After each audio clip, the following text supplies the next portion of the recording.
tivemos um culto muito abençoado na sexta-feira. Aí você me diz assim: pastor, mas tem culto que não é abençoado? Depende de cada um. A igreja, ela precisa se treinar para ser receptiva àquilo que o céu quer comunicar. O que acontece? Muitas vezes estamos tão vivos que recebemos uma gama de emoções por conta daquilo que vivemos no nosso dia a dia, influências diretas ou indiretas, e por conta disso a nossa vida, ela psicologicamente é afetada. Por isso que o filho de Deus, a filha de Deus, precisa compreender aquilo que está por detrás do invisível, do que os olhos humanos não enxergam. Nós acreditamos que existem dois reinos: o reino físico, palpável, aquele que você toca, e o reino espiritual, onde forças opositoras agem e não podem agir de forma livre. Você, em nome de Jesus, tem poder como filho e filha de Deus para impedir toda ação maligna das trevas, espíritos enganadores, hostes espirituais do mal, principados, potestades. Em nome de Jesus, nós temos que compreender o nosso papel quanto igreja neste tempo profético.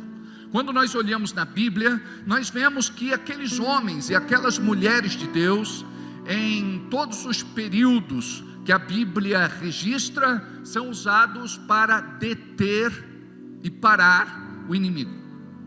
Igualmente, nós vivemos num tempo onde a igreja tem autoridade, mas não usa desta autoridade. A igreja precisa compreender o seu papel, e se você não entende o que precisa ser feito, em primeiro lugar na sua vida pessoal como crente, logo você não vai viver a esfera da macrovisão de Deus, porque quando você pensa só em você, é uma microvisão. Você está se colocando de uma forma egoísta. Eu busco a Deus porque tenho problemas, dificuldades e lutas. Se eu fizer com fé, o céu vai me abençoar. Mas quando você compreende a macrovisão, aquilo que está por detrás do que estamos fazendo aqui, imagina só que um dia nós todos, em nome de Jesus, diga aí, em nome de Jesus, estaremos juntos no céu. No inferno nem pensar, amém? Nós estaremos juntos no céu, porque nós fomos feitos para o céu. O inferno foi feito para Satanás e seus demônios. Nós vamos habitar no céu com o Senhor, envolto de toda glória, em nome de Jesus. Então o que nós fazemos aqui é apenas um aquecimento, um ensaio, perto daquilo que um dia vamos viver. Nem Spielberg, muito inspirado, conseguiria retratar o céu verdadeiro. Nós somos muito limitados para entender e compreender este assunto. Encontramos na Bíblia narrativas onde sonhamos e desejamos ardentemente um dia viver tudo aquilo que Deus tem para nós na eternidade, porque estamos aqui de passagem. Somos como peregrinos e forasteiros, estrangeiros em terra alheia. Ninguém sabe quanto tempo vai ficar aqui embaixo. Uma coisa é certa: o céu é definitivo, o céu é certo. Um dia estaremos todos juntos lá, glorificando, exaltando e bendizendo o nome deste Deus maravilhoso. Precisamos então entender a dinâmica, como é que Deus opera, porque a igreja não pode viver limitada por conta da ignorância da fé. Você precisa aprender o que é fé, como vem fé, como usar a fé, como renovar a fé. Você precisa compreender que tudo o quanto você recebe e tudo o quanto Deus tem para você só pode ser atingido ou recebido através da fé. Quando falamos de fé, não se trata de algo natural, se trata de algo que o Espírito Santo de Deus vai revelar ao seu coração. Na relação que temos, dada por Paulo para a igreja de Corinto, sobre os dons, um dos dons ali se chama dom da fé, que é na verdade a fé de Deus sendo emprestada a cada um de nós, e esta fé é que vai produzir grandes milagres. Muitas vezes nós chamamos de fé aquilo que é para nós apenas um sentimento, que depois pode se tornar em frustração, decepção e desilusão, porque o que pedimos não acontece. Mas quando nós temos uma fé bíblica, pura, verdadeira, legítima, autêntica, nós vamos compreender o porquê Deus nos dá uma negativa. E quando Deus fala, Ele fala da seguinte forma: sim, não ou espere. E nós precisamos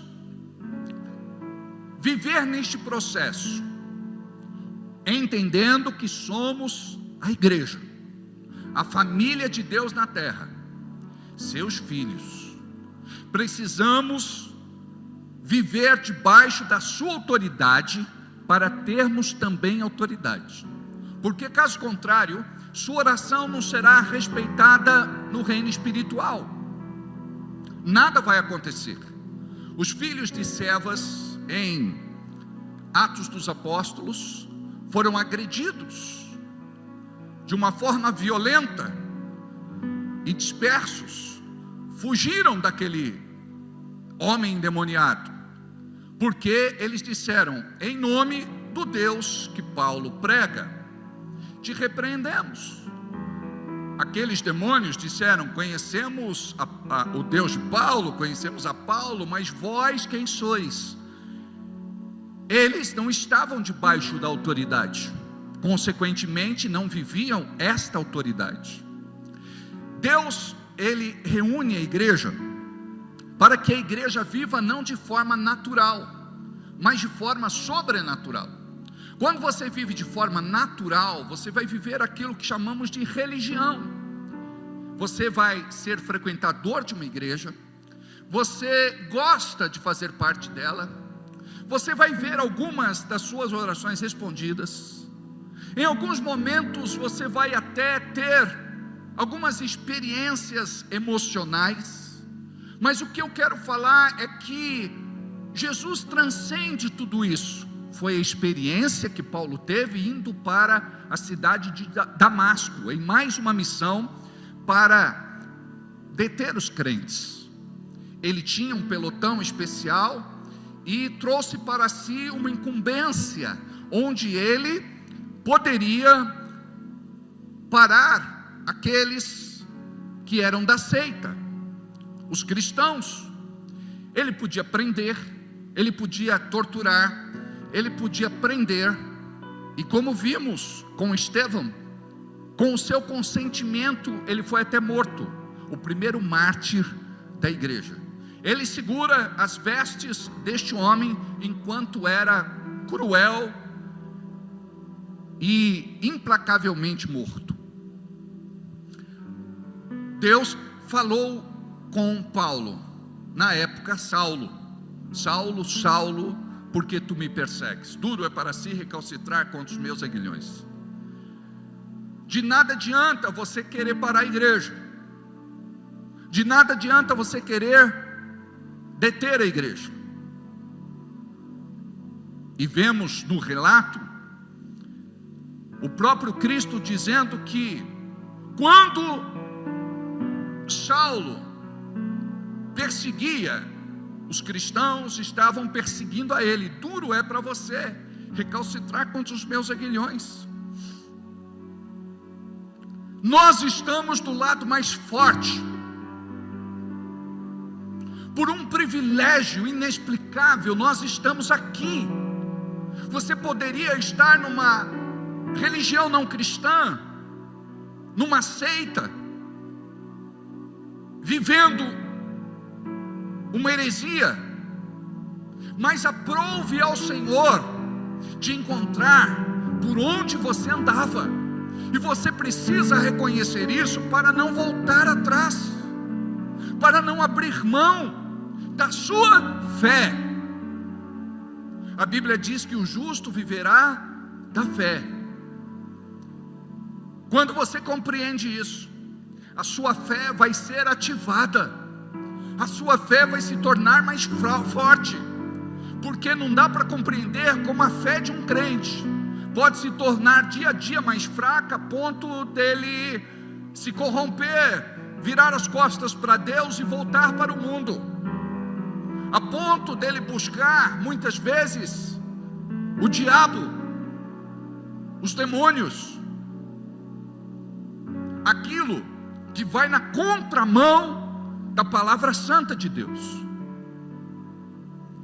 Nós, quando temos esta fé viva em Deus, sabemos mensurar, sabemos medir, sabemos pesar, e você não vai viver estes entraves, onde hora está bem, hora está mal, por conta de um problema, dificuldade e luta.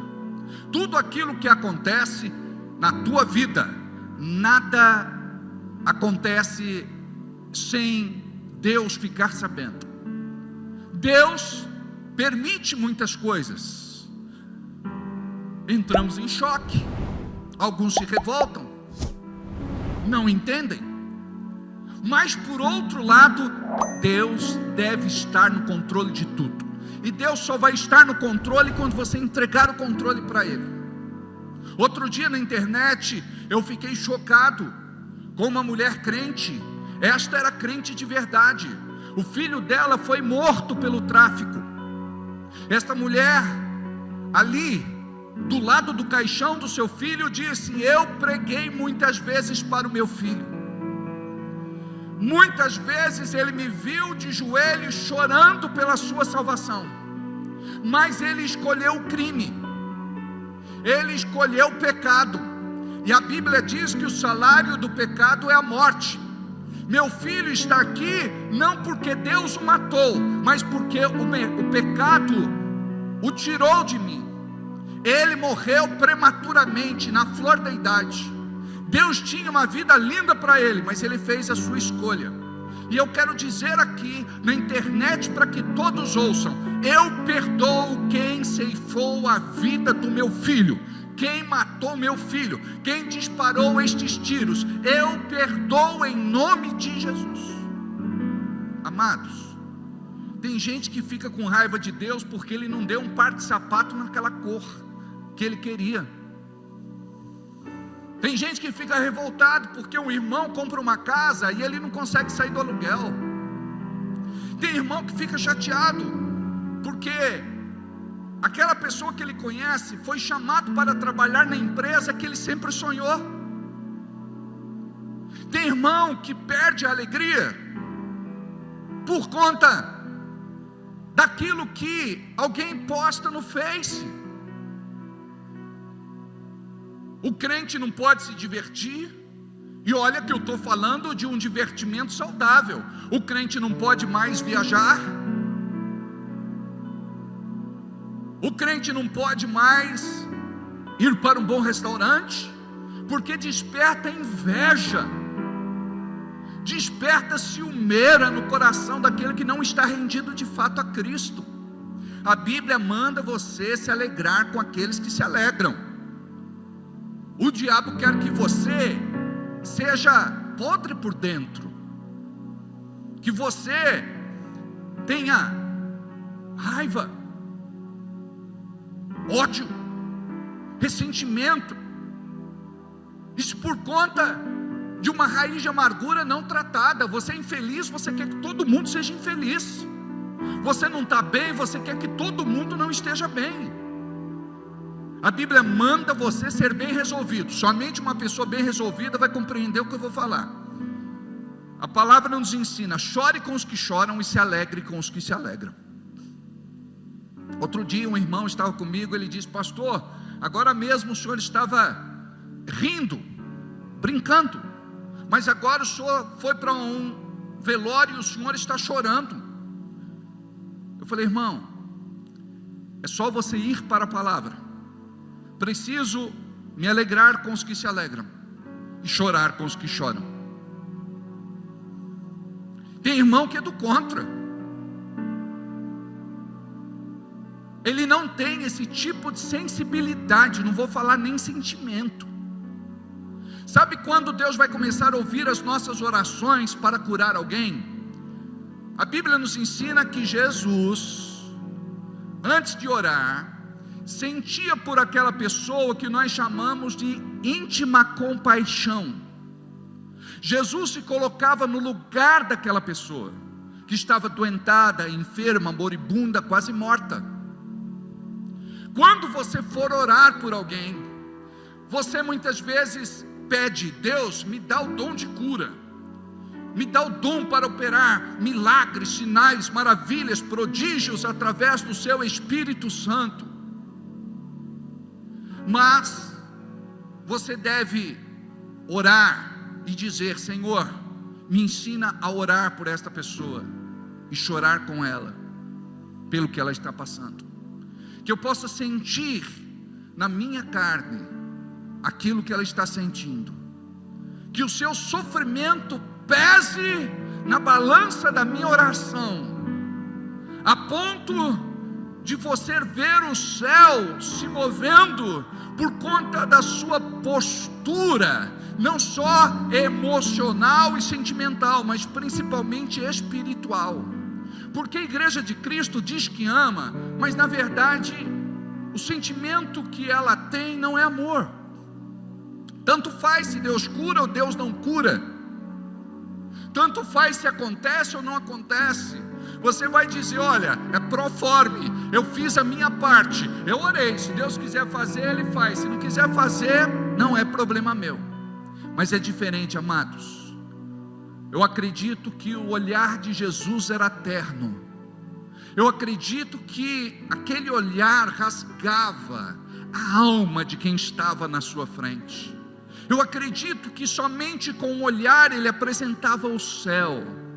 Eu acredito que apenas com um olhar a presença de Deus era transmitida de uma forma sem igual, a ponto daquela pessoa vivenciar o sobrenatural de Deus. É o que falta para nós. Você precisa estar debaixo desta autoridade, você precisa viver esta autoridade, porque quem não está debaixo desta autoridade, logo não vai ter esta autoridade. E esta autoridade vem a partir do momento que você tem amor no seu coração por aquele desconhecido que você nunca viu na frente. Uma vez eu fui orar por um morador de rua. Eu coloquei a mão no ombro dele e comecei a chorar. A minha oração foi só chorar. Aquele homem também começou a chorar. Logo as pessoas que estavam à nossa volta também começaram a chorar. Aqueles que estavam longe, deitados, enrolados num trapo mal cheiroso, velho, em cima de um papelão, começaram a se achegar e também a chorar. E eles disseram: eu não sei nem por que eu estou chorando, mas me deu vontade de chorar. A presença de Deus precisa ser atraída aonde quer que estejamos. Sempre quando você for orar por uma pessoa, não se trata do quanto você ora, do quanto você jejua ou do quanto você é bom, mas se trata da graça de Deus. Obviamente que o crente tem que orar, tem que jejuar, tem que buscar Deus na palavra, tem que ter raízes em Deus, na Bíblia, na sua igreja. Mas chega uma hora que você vai comungar de experiências que você nunca teve. Você se prepara para fazer aquela oração eloquente, e de repente o que você tem são apenas lágrimas que vão rolar pelo seu rosto, a voz fica embargada na garganta e você não consegue se expressar. E eu quero te falar uma coisa: aquele homem por quem eu orei, ele era meu conhecido. Eu não o conheci naquela situação, porque ele estava em situação de total abandono. E quando eu fui saindo e ele me chamou pelo nome, eu não acreditei que fosse ele, porque eu o conheci trabalhando, sua família era feliz, seus filhos uma bênção, e agora ele era morador de rua. Fuçava os lixos para poder se alimentar. Eu abracei aquele homem, choramos, e aquele momento foi libertador, porque Deus o tirou das ruas e se apiedou da sua alma, não por causa de mim ou por causa da minha oração, mas por causa da presença do céu que desce quando você faz isso com sinceridade. Quando você vai orar, você deve dizer assim: Senhor, quando eu orar, que não seja eu, que seja o teu Espírito, que haja uma manifestação da tua glória, da tua unção, da tua presença. Porque nós ficamos ensaiando palavras, nós achamos que Deus vai trabalhar de acordo com o nosso jeito. Algumas vezes fui corrigido: pastor, o senhor não pode fazer uma oração sem graça, o senhor é pastor, tem que caprichar na oração. Ou senão, pastor, o senhor deve orar por essa pessoa, o que é que Deus tem para falar com ela? Se Deus não me fala nada, como é que eu vou entregar um recado de Deus? Eu não posso fabricar aquilo que é espiritual, porque senão eu viro um adivinho. Eu vou ser aquele que vai tentar acertar alguma coisa. Mas quando se trata do Espírito Santo falando, pode ser uma palavra, pode ser uma frase, não sei a construção daquilo que Deus tem para entregar, mas vai rasgar o coração e vai levar aquela pessoa a viver o sobrenatural de Deus. Estou falando tudo isso como preâmbulo para entrar naquilo que falei hoje de manhã. Falei sobre o Espírito Santo de Deus. Por volta das 3:30, eu estava falando com Deus, e Deus falou ao meu coração. Deus só vai falar com aquele que fala com Ele. Muitas vezes você vai falar uma vez, 2 vezes, 3 vezes, não sei quantas vezes, e você vai dizer assim: Deus não fala comigo. Você está enganado. Não profetiza mais isso, porque os céus não se calam. Se você fala com Deus, na hora propícia, Deus falará com você. Mas Deus não vai falar aquilo que é óbvio, como já falamos aqui. Uma irmã me disse assim: pastor, Deus falou comigo para colocar sal no arroz, porque eu tinha esquecido. Deus mandou colocar um pouco mais de leite moça no pudim, senão ele ia ficar sem graça. Deus falou: tira o bolo do forno, senão vai queimar. Quando Deus fala algo com você, é com um propósito de edificação, de mudança e transformação, tanto da sua parte pessoal, como coletiva, do geral. É o que nós vemos na Bíblia. Nós vemos Deus dando direcionamento à sua igreja. Eu sei que o nosso relacionamento com Deus é muito pessoal, e Ele pode falar de uma forma muito íntima com você. Eu não descarto isso. Eu estou dizendo que muitas vezes nós falamos que Deus falou quando Ele não falou. Muitas vezes é algo que vem de você, não vem dele. E quando você começa a levar isso a sério, você vai receber algo do céu que até agora você não recebeu. Eu fui pregar numa igreja em São Paulo, saí de Bragança 3h30 da tarde, e peguei um congestionamento monstruoso. Cheguei lá tipo 9 horas da noite, e o pastor disse: o Alberto acabou de chegar, vou pedir para ele fazer a oração de encerramento, com certeza algo deve ter acontecido, ele fala com a igreja. E dei lá a minha justificativa, e naquele dia eu disse assim: tem uma pessoa aqui que tem um buraco no coração e Deus está curando, só isso. O Flávio estava comigo nesse dia? O Flávio está por aí? Não, né? Aí eu peguei e desci do púlpito depois e fiquei pensando: se alguém tem um buraco no coração, acho que morre. Estranho isso, um buraco no coração. Mas saiu. Quando eu fui pregar na próxima semana, o pastor disse assim: tem uma irmã aqui que quer dar um testemunho. Aí ela contou o testemunho. Ela falou: olha,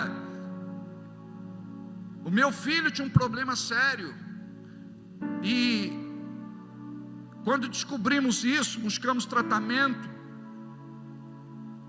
e só tinha como curar com operação. Aí íamos quarta-feira fazer os exames finais para ele ser operado. Aí veio o pastor aqui e falou algo improvável: tem alguém com um buraco no coração. Na hora eu disse: é meu filho, e eu creio na sua cura. E eles saíram de lá com o coração cheio de fé, não falaram nada para ninguém. Na quarta-feira fizeram um exame, e quando saiu o resultado, antes do final de semana, porque era urgente o caso, ela disse: um milagre aconteceu. Aquele buraco já não estava mais lá, aquela deformidade já não estava mais lá. Deus tinha curado o nosso filho. Quando você começa a vigiar as suas palavras, quando você começa a se colocar à disposição do céu, o Espírito Santo vai usar você. O Espírito Santo vai falar de fato com você. O Espírito Santo vai se mover na sua vida.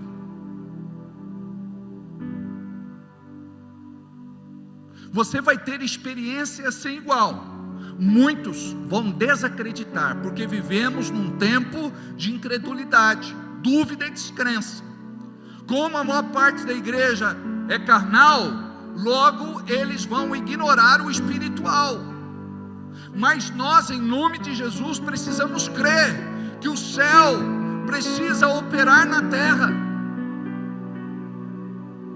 e não tem outra forma do céu operar na terra senão através de você.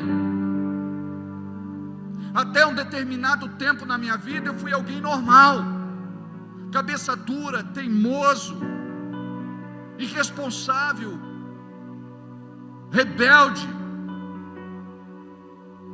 até que o Senhor falou comigo e mudou a minha história. E a mudança não foi radical do dia para a noite. Isso começou há cerca de 30 anos atrás, quando voltei para Jesus e tive uma experiência real com Ele, e perdura até agora. Todos os dias o Espírito Santo me mostra uma área que eu preciso restaurar na minha personalidade e no meu caráter. Quando você compreende isso, você se aproxima de Deus, você traz a unção para a sua vida, porque o nosso problema é ser igreja sem o Espírito Santo de Deus, e ser igreja sem o Espírito Santo de Deus é a pior tragédia que podemos viver quanto igreja. Uma igreja cheia do Espírito Santo de Deus não tem preguiça de orar. Uma igreja cheia do Espírito Santo de Deus tem fome e sede de Deus. Uma igreja cheia do Espírito Santo vai jejuar, jejuns longos e duradouros. Uma igreja cheia do Espírito Santo de Deus vai se debruçar sobre o livro santo e vai ler esta palavra como nunca lera em toda a sua vida. Uma igreja cheia do Espírito Santo de Deus não vai ver a hora dos dias de culto para poderem se reunir como a igreja, a congregação dos santos, para o louvor e adoração coletiva. Uma igreja cheia do Espírito Santo de Deus vai ter prazer nas coisas espirituais e não ter prazer nas coisas terrenas. Vamos estar na terra, vamos viver no mundo, mas não para o mundo. Não vamos nos contaminar. Aquele que é espiritual e está cheio do Espírito Santo de Deus vai comungar com o céu, vai buscar de madrugada aquilo que o Senhor quer falar. Muitos falam em nome de Deus, não andam com Deus, não vivem para Deus, oferecem dom contaminado, estão totalmente desviados dentro da igreja, infelizmente em muitos casos sobre o altar. Por isso devemos ser cuidadosos sobre aqueles que tocam, cantam, dançam, pregam, ensinam, ministram.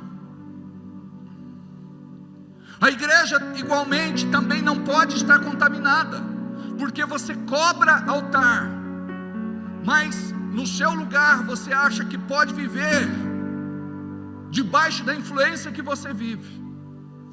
A igreja espiritual, a igreja cheia do Espírito Santo, ela vai se santificar. E quando é que milagres acontecem na sua vida? Deus disse para Josué e nos revelou um princípio: santificai-vos e vereis maravilhas no meio de vós. Você vai optar, você vai escolher em andar no caminho tortuoso, sendo vencido pelas tentações e caindo em pecado, ou você vai dizer: eu quero andar com Deus, Ele me chamou, Ele me escolheu, Ele me colocou à parte, porque todos os dias você é tentado a andar como aquele que não conhece a Deus. Todos os dias você é tentado a pecar, porque o diabo conhece as suas tendências e conhece as suas fraquezas. Aparentemente tudo parece normal, é normal para uma igreja carnal, mundana, pecaminosa, contaminada pelo espírito do anticristo. E nós vivemos sempre do mesmo jeito, entra ano, sai ano, entra mês e sai mês, entra semana e sai semana, e a tua vida é uma vida sem graça, é uma vida sem alegria, é uma vida que não recebe nada de Deus. Logo você não tem o que entregar, a não ser os seus queixumes. Eu não consigo orar, eu não consigo jejuar, eu não consigo ler Bíblia, eu não consigo ir para a igreja, eu não consigo dizimar, ofertar, semear, eu não consigo abençoar a igreja que eu faço parte, eu não consigo ser servo, eu não consigo fazer nada. Mas é uma questão de escolha.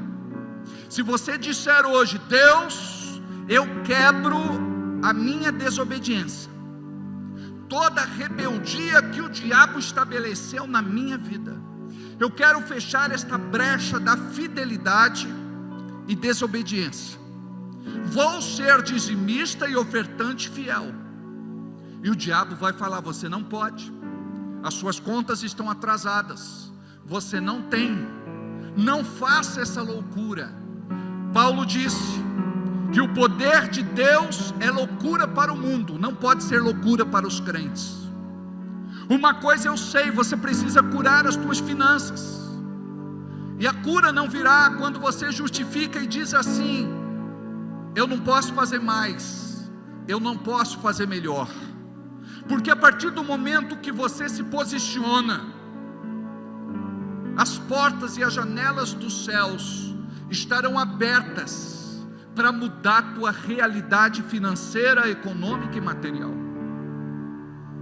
Muitos irmãos têm um coração generoso e sincero: pastor, eu divido meu dízimo com outros ministérios. Está certo ou está errado? Dízimo você entrega na igreja que te alimenta. Você paga a conta no restaurante que você come. Você não pode comer no Lago do Sul, agora mudou o nome, é Grill não sei das quantas, e pagar em outro restaurante que está lá do outro lado do lago. E oferta? Oferta você pode. Oferta você pode entregar na sua igreja, você pode compartilhar com um irmão, 2 irmãos, 3 irmãos, outros ministérios, sem problema. Mas nós precisamos aprender estes princípios. O princípio da oração. A igreja sem oração é uma igreja morta. Já viram aquele filme do Walking Dead?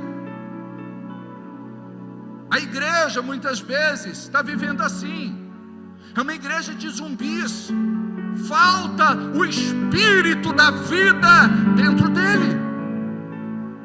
Aí ele acha que só vindo para a igreja vai mudar alguma coisa. Não muda nada. Você tem que fazer sua parte. Você aqui recebe combustível para chegar no seu destino. Você aqui recebe alguma coisa da parte de Deus para entrar no seu propósito. Então você tem que ser determinado, perseverante, constante. Porque neste mundo tereis aflições, mas tende bom ânimo. Ter bom ânimo significa: não estou sozinho, o Senhor está comigo. Até o último momento eu vou crer no meu milagre. Orei por um garoto que estava com hérnia e precisava operar. Ensinei a mamãe. A unção de Deus está sobre o corpo dessa criança. Todas as vezes que você for trocá-lo, você diz assim: nós já oramos e amaldiçoamos esta hérnia. Seca, suma e desapareça em nome de Jesus.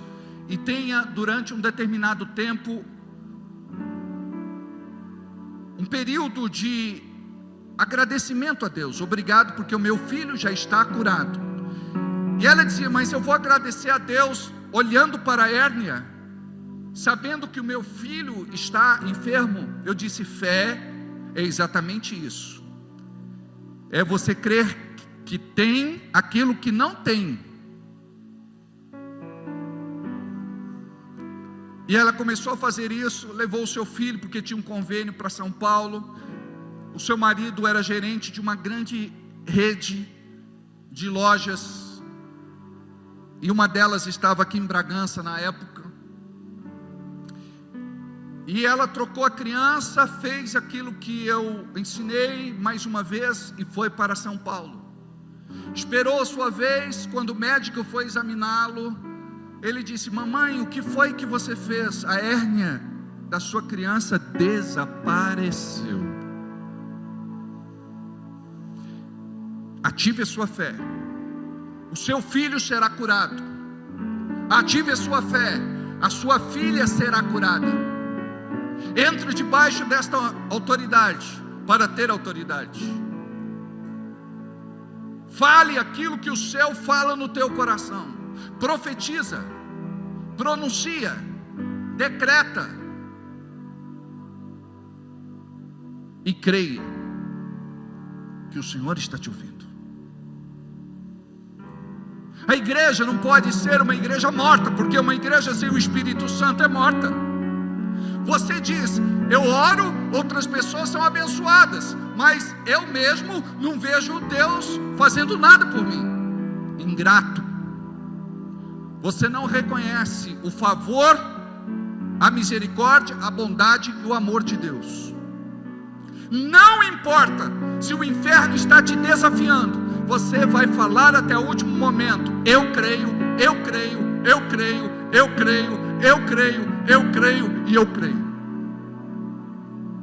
Não é no seu poder, nós não temos poder, Ele é detentor de todo o poder.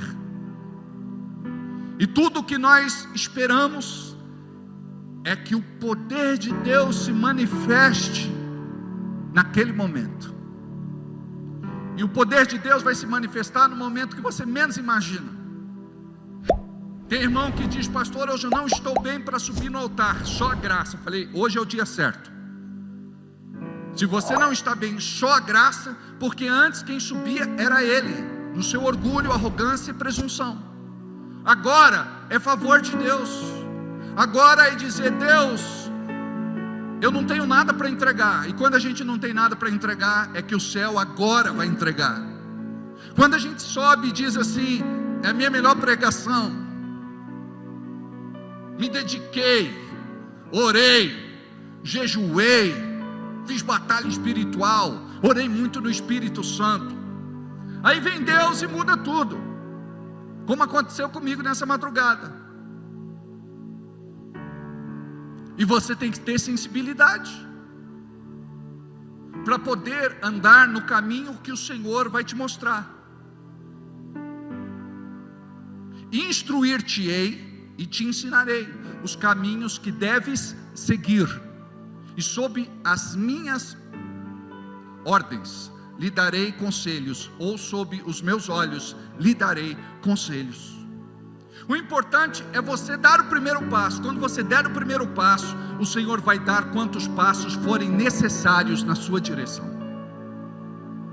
Deus quer se mover através de uma igreja decidida a ser espiritual.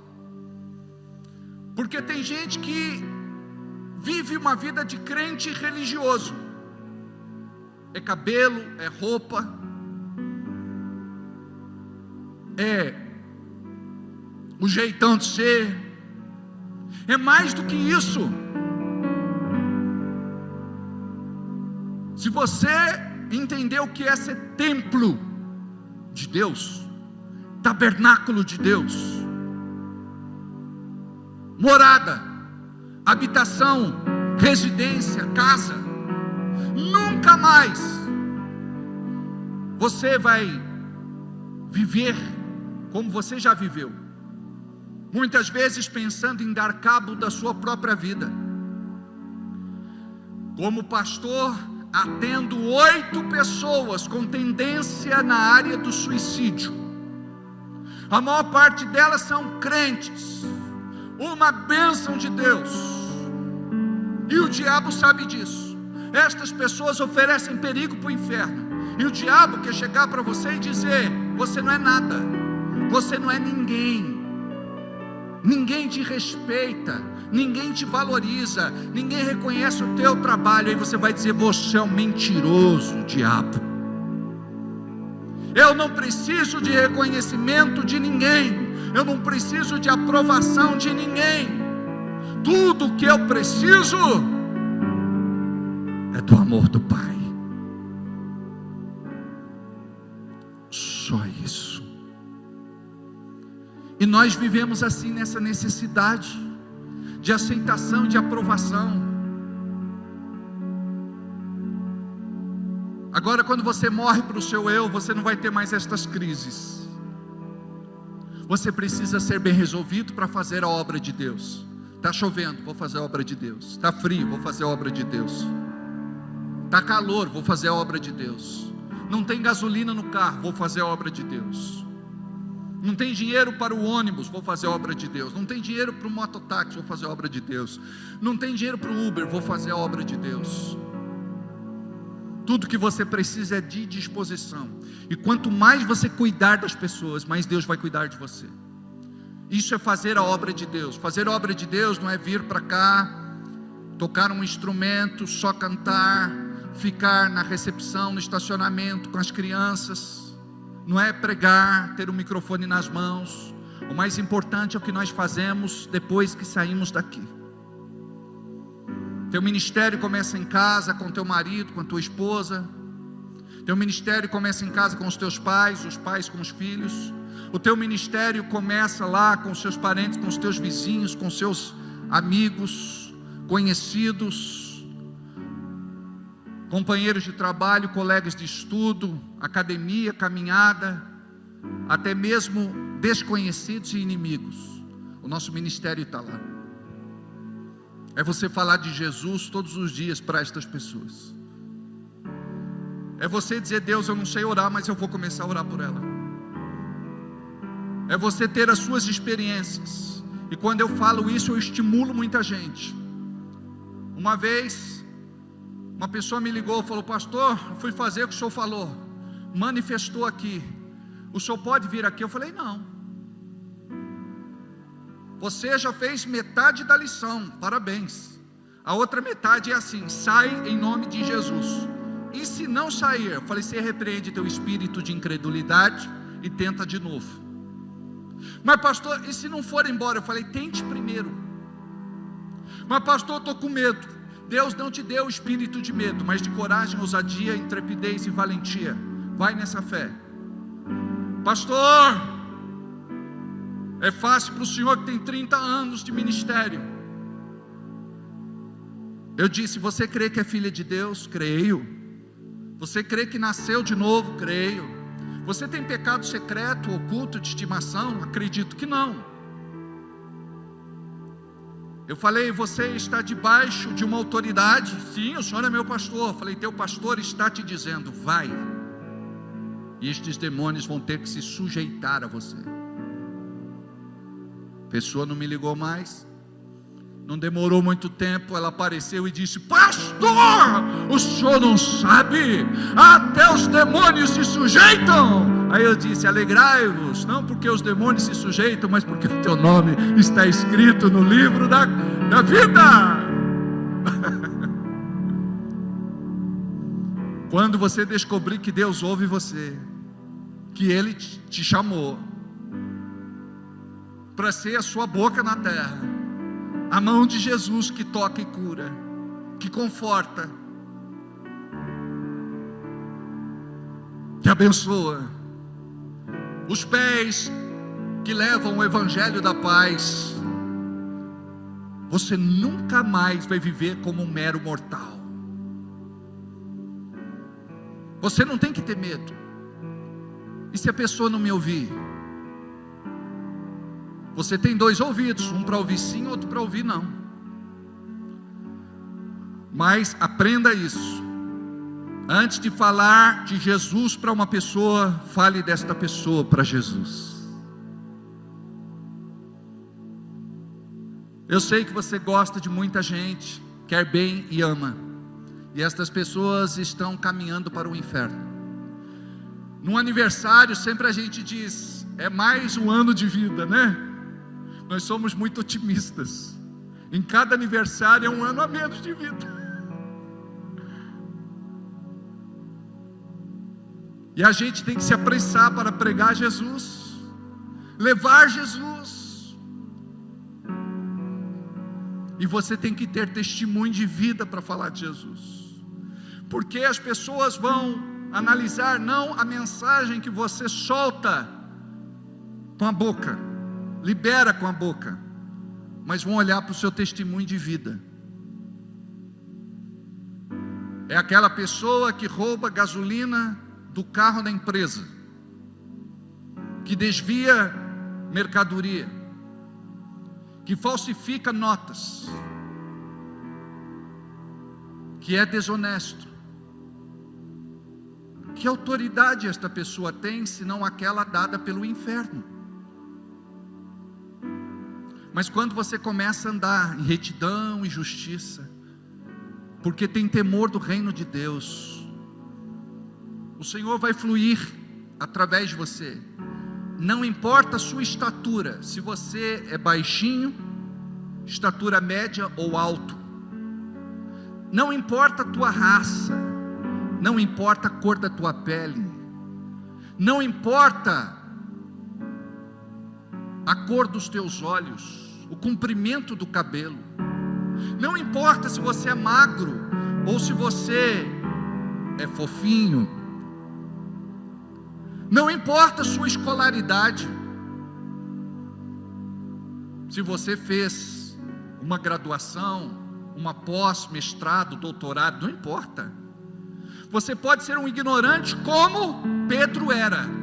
Ignorante não é ofensivo, é no sentido de não saber alguma coisa. E Pedro era pescador rude e ignorante. E ele fez um discurso no dia de Pentecostes, que é algo assim sem igual. O Espírito Santo, note, vou repetir, o Espírito Santo de Deus tomou Pedro. E Pedro, depois que aquelas pessoas foram cheias do Espírito Santo no cenáculo,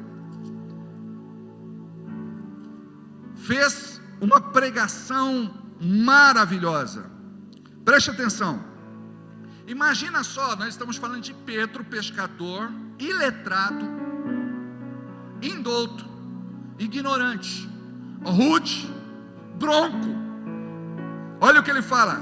Pedro, porém, pondo-se em pé com os 11, levantou a voz e disse-lhes, não preparou o sermão, foi inspiração do Espírito Santo, mas obviamente ele tinha uma base, ele conhecia as escrituras, tanto é que ele cita o profeta Joel, e diz, varões judeus e todos que habitais em Jerusalém, seja-vos isto notório, escutai as minhas palavras. Estes homens não estão embriagados, como vós pensais, sendo esta 3ª hora do dia, apenas 9 horas da manhã. Mas isto é o que foi dito pelo profeta Joel, e nos últimos dias acontecerá, diz Deus, que do meu espírito derramarei sobre toda a carne, e vossos filhos e vossas filhas profetizarão, e vossos jovens terão visões, e os vossos velhos sonharão sonhos, e também do meu espírito derramarei sobre os meus servos e minhas servas, naqueles dias, e profetizarão, e farei aparecer prodígios em cima no céu, e sinais debaixo da terra, sangue, fogo, vapor e fumaça. O sol se converterá em trevas, e a lua em sangue, antes de chegar o grande e glorioso dia do Senhor. E acontecerá que todo aquele que invocar o nome do Senhor será salvo. Varões israelitas, escutai estas palavras. A Jesus Nazareno, varão aprovado por Deus entre vós, com maravilhas, prodígios e sinais que Deus por ele fez no meio de vós, como vós mesmos bem sabeis. A este que vos foi entregue pelo determinado conselho e presciência de Deus, tomando-o vós, o crucificastes e matastes pelas mãos de injustos, ao qual Deus ressuscitou soltas as ânsias da morte, pois não era possível que fosse retido por ela, porque ele disse, por dele disse Davi, sempre via diante de mim o Senhor, porque está à minha direita, para que eu não seja comovido. Por isso se alegrou o meu coração, e a minha língua exultou, e ainda a minha carne há de repousar em esperança, pois não deixarás a minha alma no Hades, nem permitirá que o teu santo veja corrupção. Fizeste-me conhecidos os caminhos da vida, com a tua face me encherás de júbilo. Varões e irmãos, seja-me lícito dizer-vos livremente acerca do patriarca Davi, que morreu e foi sepultado entre nós, e está até hoje a sua sepultura, sendo pois ele profeta, sabendo que Deus lhe havia prometido com juramento, que do fruto dos seus lombos, segundo a carne, levantaria o Cristo, para o assentar sobre o seu trono. Nesta previsão, disse da ressurreição de Cristo, que a sua alma não foi deixada no Hades, nem a sua carne viu a corrupção. Deus ressuscitou a este Jesus, que todos nós somos testemunhas, de sorte que, exaltado pela destra de Deus e tendo recebido do Pai a promessa do Espírito Santo, derramou isto que vós agora vedes e ouves. Porque Davi não subiu aos céus, mas ele próprio disse o Senhor ao meu Senhor: assenta-te à minha direita, até que ponhas os teus inimigos por escabelo dos teus pés. Saiba, pois, com certeza toda a casa de Israel, que a este Jesus, a quem vós crucificastes, Deus o fez Senhor e Cristo. E termina aí. Vamos dar um aplauso para o Senhor. Aleluia! Preste atenção. Imagina você um dia pregando aqui no meu lugar, ensinando aqui no meu lugar, ministrando aqui no meu lugar, e eu aqui embaixo, emocionado, vendo você sendo usado pelo Espírito Santo. Agora imagine você lá fora, desde o momento que você acorda, levando Jesus às pessoas. Deixa Deus se mover através de você, deixa Deus se mover através da sua vida. Não importa as nossas condições, se você mora numa mansão, se você mora num casebre, se você dirige um bom carro, se você dirige uma lata velha, não importa se você hoje está motorizado ou se você está andando a pé, não importa a grife da tua roupa, não importa quanto de dinheiro você tem na sua conta, não importa as condições que você vive, o que importa é que Deus está levantando pessoas para cumprirem um propósito neste tempo profético, e Deus está te chamando nesta noite, e Deus está te levantando nesta noite, e Deus está te ungindo nesta noite. Então prepara-te para o tempo de Deus, porque Ele há de se cumprir na tua vida, na tua casa, no teu lar, na tua família, aonde quer que você esteja. Diga: Senhor, fala que o teu servo ouve. Senhor, fala que o teu servo ouve. Para de ser um crente que não tem consistência, ora vai, ora não vai, ora quer, ora não quer, ora está em pé, ora está se arrastando. A partir desse momento, quando você andar com Cristo, pode ter certeza que Ele será a sua força, Ele será a sua alegria, Ele será o seu contentamento. Este Deus há de se manifestar através de você. Tudo que você deve fazer é se render ao Senhor. Tudo que você deve fazer é se render ao Senhor. Não dá para ser igreja sem o Espírito Santo. Não dá para caminhar sem o Espírito Santo. Teu casamento muitas vezes está em crise por causa disso. Muitas vezes os filhos estão se perdendo por causa disso. Ao invés de falar perto dos filhos mal da igreja, do ministério, do pastor, da liderança, porque segundo pesquisas, eles vão se desviar quando chegarem na adolescência. Fale sempre bem da sua vida de fé. Ensine para o seu filho princípios e valores. Seja uma pessoa de fé.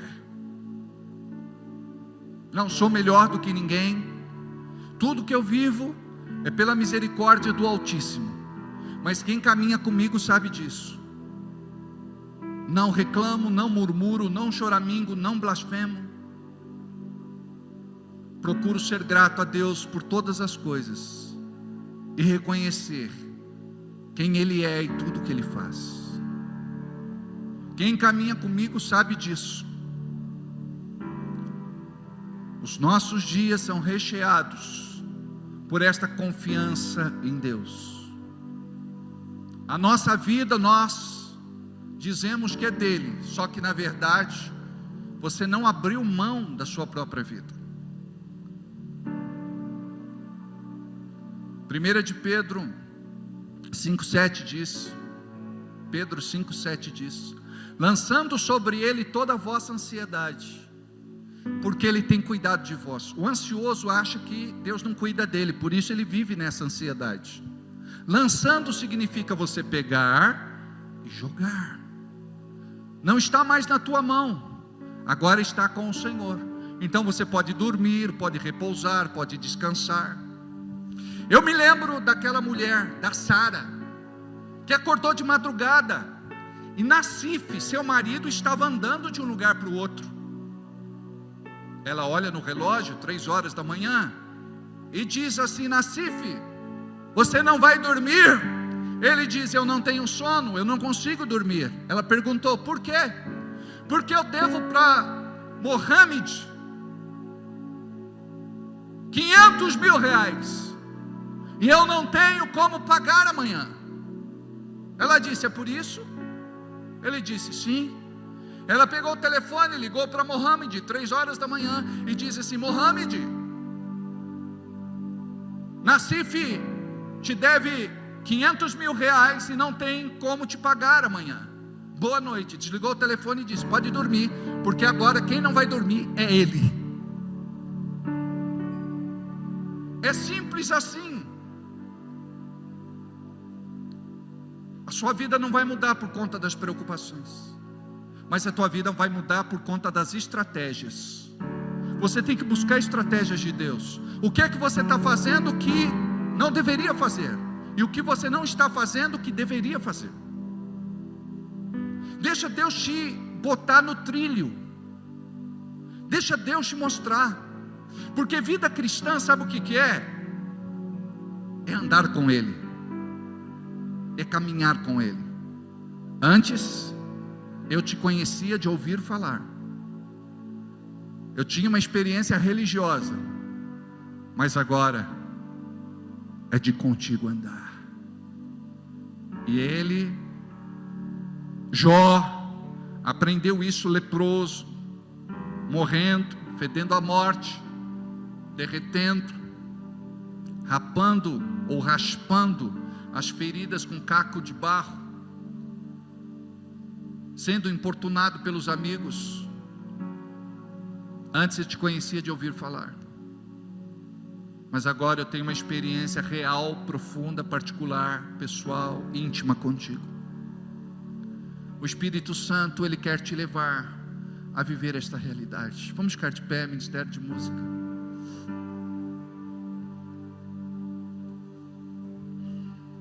Eu gostaria que você fechasse os teus olhos, numa atitude de reverência. Eu gostaria que você pudesse se submeter à nuvem de Deus que está aqui. Você vai sair daqui diferente de como entrou. E eu gostaria de recomendar para toda a igreja que neste momento ninguém ande, ninguém se mexa, a não ser quem esteja de serviço, porque é o teu momento com Deus. Você não pode mais ser um crente vazio, você não pode mais ser um crente sem a graça, sem o favor, sem a glória, sem a unção, sem a presença de Deus.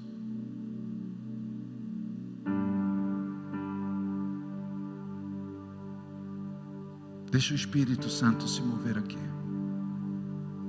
Deixa o Espírito Santo se mover aqui. Deixa o Espírito Santo se mover aqui. Deixa o Espírito Santo se mover aqui.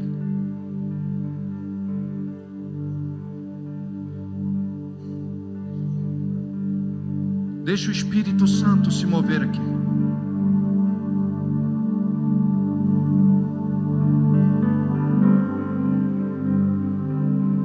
Rompa, abre a sua boca, comece a orar no Espírito Santo. O diabo vai te dizer: mas você não pode orar no Espírito Santo.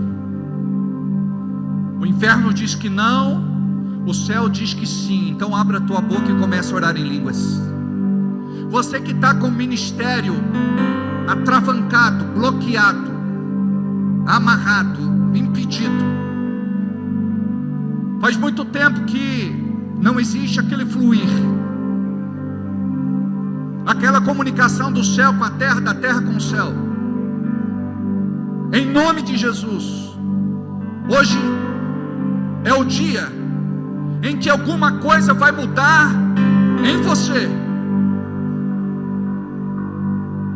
E toda mudança começa em você, e depois vai ser através de você, e depois vai ser aonde você coloca os teus pés, e depois vai ser aonde você abre a tua boca, e depois vai ser aonde você está, porque a glória do Senhor há de se manifestar ali. Oh, rebalava shuricanda lavaha. Comece a orar em línguas. Comece a orar em línguas. Oh, comece a pedir perdão. Espírito Santo, me perdoa, porque não caminhei contigo, porque fiz tudo do meu jeito. Espírito Santo, eu quero ser mais próximo de ti. Espírito Santo, eu quero mudar a nossa relação a partir de hoje. Espírito Santo, eu quero ser mais íntimo de Deus através de ti. Oh, deixa essa unção tomar conta do teu coração. Que caia por terra toda oposição espiritual. Manifesta-te, ó Espírito. Oh, re, re, re, re, oh, re, ra, ba, ha, re, re, re. Oh, mova-te, ó Espírito. Deixa Ele te pegar aí no teu lugar. Deixa Ele te encher. Oh, tudo que o diabo construiu é quebrado, cai por terra nesta noite em nome de Jesus.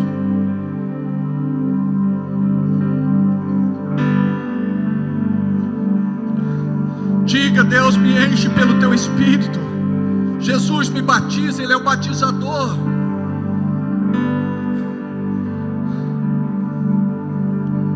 Eu ouvi a voz como que de muitas águas. Comece a orar, comece a falar com Deus. Oh, re, re, re,